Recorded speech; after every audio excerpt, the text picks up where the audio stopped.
Yo, what's up fellow losers? Welcome to the stream. As you can see, I've upgraded my setup to this high-end art gallery. I didn't really choose the location, I just ran into the first building with a pull sign to escape the rain.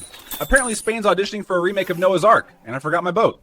Anyway. So Amazon just announced they're dropping $200 billion on AI and infrastructure this year. $200 billion. Jeff, buddy, for that much money, you could just buy the concept of cloud and start charging us for breathing. Meanwhile, Nvidia's like, oops, we're cutting RTX 50 production because is suiting up the Artemis 2 crew, training them to sling around the moon like it's their neighborhood cul-de-sac. Meanwhile, I'm here staring at another rent bill, wondering why I didn't pick astronaut as a career elective. Still, there's hope on this planet. World Baseball Classic rosters just dropped, and Mexico stacked. If one of them cranks a homer hard enough.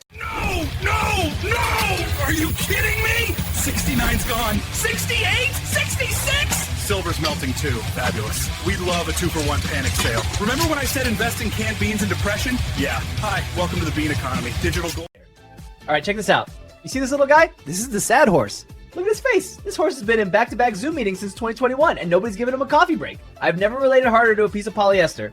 I'm pretty sure he's my spirit animal, or spirit equine. I'm thinking he's going to be the official mascot of the stream. What do you think, Jeff? Anyway, the security guard is currently reaching for his taser, so I gotta bounce. Smash that like button, buy the dip. Don't actually. And try not to drown in the literal or metaphorical rain. Peace.